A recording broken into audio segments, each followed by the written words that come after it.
guys, welcome back to our channel. Pregnancy mothers எல்லாரும் எப்படி இருக்கீங்க? நல்லா இருக்கீங்களா? ஸோ இன்றைக்கி நம்ம பார்க்க போகிற வீடியோ என்ன அப்படின்னா பாய் பேபியோட ஸ்கேன் ரிப்போர்ட் தான். இது வந்து எங்கள் அண்ணியோட ஸ்கேன் ரிப்போர்ட் தான். எனக்கும் பாய் பேபி தான் பிறந்தாங்க. அவங்களோட ஸ்கேன் ரிப்போர்ட் வந்து நான் தெளிவாக வந்து மென்ஷன் பண்ணி ஒவ்வொரு மந்த்துக்குமே நான் தெளிவாக மென்ஷன் பண்ணி வீடியோ போட்டிருக்கேன். நீங்கள் அதையுமே போய் செக் பண்ணி பார்த்துக்கலாம் உங்களுக்கு டவுட் இருந்தால். ஓகேங்களா? ஸோ வாங்க வீடியோக்குள்ளே போகலாம். இது வந்து எங்கள் அண்ணியோட பாய் பேபியோட 7th மந்த் முடிஞ்சு 8th மந்த் ஸ்டார்டிங்கில் எடுத்த ஸ்கேன் ரிப்போர்ட்.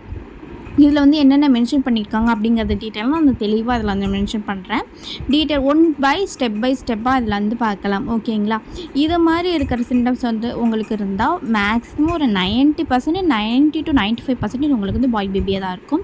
ஸோ இப்போ இது வந்து எப்போ எடுத்த ஸ்கேன் ரிப்போர்ட் பார்த்திங்கன்னா 31 weeks 0 days, அதான் 7th மந்த் முடிஞ்சு 8th மந்த். ஸோ இதில் வந்து என்ன மென்ஷன் பண்ணியிருக்காங்க, ப்ரெசன்டேஷன் வந்து இவங்களுக்கு வந்து செப்பாலிக் ப்ரெசன்டேஷன் அண்ட் ஸ்பைன் வந்து ரைட்டில் இருக்குது அப்படிங்கிற மாதிரி மென்ஷன் பண்ணியிருக்காங்க.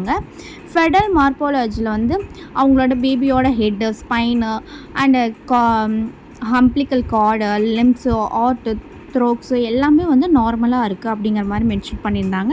நெக்ஸ்ட் பார்த்தீங்கன்னா ஃபெடல் பயோமெட்ரி. இதில் வந்து எல்லாருமே இப்போ என்னது பிபிடிஐ, ஐஹெச்சி, ஏசி, எஃப்எல் அப்படிங்கிற மாதிரி மென்ஷன் பண்ணியிருக்காங்களே அப்படிங்கிறது உங்களுக்கு டவுட்டாகவே இருக்கும். இதில் பிபிடி அப்படின்னா பேபியோட தலையோட மண்டை ஓட்டுக்கும் இந்த சைடு மண்டை ஓட்டுக்கும் பேக் சைடு மண்டை ஓட்டுக்கும் இடையில இருக்கிற அளவு வந்து கரெக்டாக வளர்ந்துருக்கு அப்படிங்கிறத மென்ஷன் பண்ணியிருக்கிற மில்லிமீட்டர் கணக்கில் அவங்க சொல்லியிருப்பாங்க. அதேமாரி அவங்களோட வளர்ச்சி எப்படி இருக்குது அப்படிங்கிறதையும் மென்ஷன் பண்ணியிருக்கிறது தான் இந்த பாயிண்ட் மில்லிமீட்டரில் கொடுத்துருப்பாங்க. ஐஹெச்சி அப்படின்னா பேபியோட ஹெட் தலையோட சுற்றளவையும் மென்ஷன் பண்ணியிருக்கிறது ஐஹெச்சி.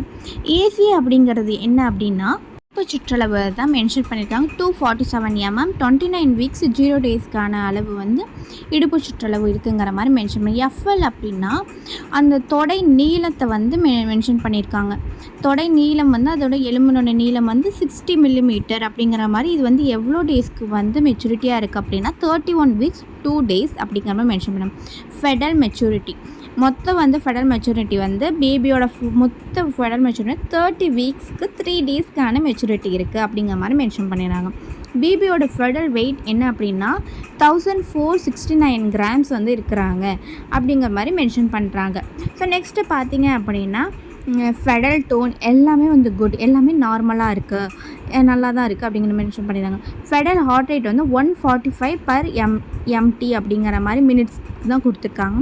இது வந்து நான் பர்சனலாக வந்து எனக்கு என்ன அப்படி நடந்துச்சு அப்படின்னா, எனக்கு பாய் பேபியோட ஸ்கேன் ரிப்போர்ட் அப்படிங்கிறதுனால பாய் பேபி தான் எனக்கு பிறந்தாங்க. 3rd மந்த் பார்த்திங்கன்னா எனக்கு வந்து 172 இருந்தாங்க. அப்படியே படிப்படியாக குறைஞ்சிட்டே வந்து கடைசி என்னோடய டெலிவரி வார்டில் நான் இருக்கும்போது எனக்கு வந்து நம்மளுக்கு வந்து அந்த ஹார்ட் பீட் வந்து எடுத்துகிட்டே இருப்பாங்க தெரியுமா.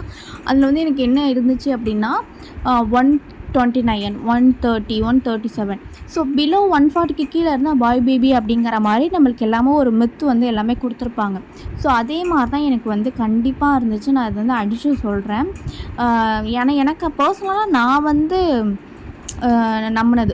நம்பினதில்லை, எனக்கு அப்படி தான் இருந்துச்சு. ஓகேங்களா? ஸோ நெக்ஸ்ட்டு பார்த்தீங்க அப்படின்னா ஃபெடல் மூமெண்ட், பேபியோட மூமெண்ட்லாம் வந்து எப்படி இருக்குது அப்படின்னு பார்த்துருந்தாங்க. அது வந்து எல்லாமே வந்து ஆக்டிவில் தான் இருக்கிறாங்க. பேபியோட மூமெண்ட் எப்பொழுதுமே வந்து பேபியோட மூமெண்ட் வந்து ஆக்டிவாவில் தான் இருக்கணும். உங்களுக்கு வந்து பேபியோட மூமெண்ட் கொஞ்சம் லைட்டாக வந்து இதாகுது அப்படின்னாலும் நீங்கள் டாக்டர் கன்சல்ட் பண்ணுங்கள். பேபியோட மூமெண்ட் செக் பண்ணிக்கிட்டே இருங்க. ஓகேங்களா? ஸோ நெக்ஸ்ட்டு பார்த்தீங்க அப்படின்னா ஃபெடல் ரெஸ்பிரேட்டரு அண்ட் மூமெண்ட்ஸ் அதுவுமே வந்து நார்மலாக தான் இருக்குது. அதுக்கப்புறம் பார்த்திங்கன்னா பேபியோட ஒரு அசைவும் ஒரு அந்த பேபியோட ஸ்பைனு, அம்பிளிக்கல் கார்டு அண்டு பேபியோட ஸ்ட்ரக்சர் அது எல்லாமே வந்து பார்த்திங்கன்னா அழகாக வந்து ஒன்று மென்ஷன் பண்ணி பேபிக்கு வந்து எப்படி இருக்காங்க அப்படிங்கிறத நம்ம பிக்சராகவே வந்து கொடுத்துருந்தாங்க. பார்க்கவே ரொம்ப ஆசையாக இருக்கும்.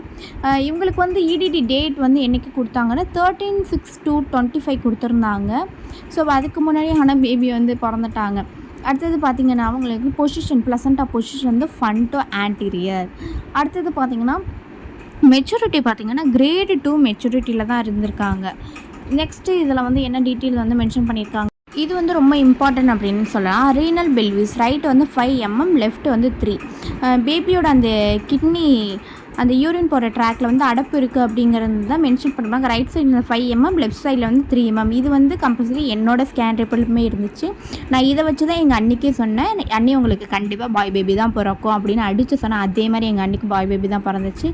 இதே மாதிரி உங்கள் ஸ்கேன் ரிப்போர்ட்டில் இருக்கா அப்படிங்கிறத வந்து எனக்கு சொல்லுங்கள். பொசிஷன் வந்து fundal anterior grade two maturity. So next பார்த்திங்கன்னா அவங்களோட வாட்டர் லெவல் வந்து 11.7 கிட்ட இருந்துச்சு. இது எப்படி அப்படின்னா, இது வந்து கம்பல்சரி நீங்கள் வாட்டர் வந்து நிறைய குடிச்சிக்கிட்டே இருங்க. உங்களுக்கு வந்து வாட்டர் குடிக்காமல் நம்மளுக்கு வாட்டர் லெவல் அதிகமாக இருக்குது அப்படின்னு நினச்சிட்டு ஒரு தண்ணி குடிக்காமல் இருந்தால் கண்டிப்பாக சொல்கிறேன், இவங்களுக்கு வந்து உங்களுக்கு வாட்டர் லெவல் கம்மியாகிடும், டக்குன்னு சி செக்ஷன் பண்ணுற மாதிரி ஆகிடும். ஸோ அடுத்தது பார்த்திங்கன்னா கார்டு நியர் த நெக், ஆனால் தொப்புள் கொடி வந்து நெக்குக்கு நியரில் இருக்குது அப்படிங்கிற மாதிரி மென்ஷன் பண்ணியிருக்காங்க. சரி ஓகேங்களா. ஸோ இதுதான் வந்து இவங்களோட ஸ்கேன் ரிப்போர்ட். ஸோ இது மாதிரி உங்கள் ஸ்கேன் ரிப்போர்ட்டில் இருக்கான்னு பார்த்துட்டு நீங்கள் வந்து சஜஷன் பண்ணிக்கலாம். தேங்க்யூ ஃபார் வாட்சிங்.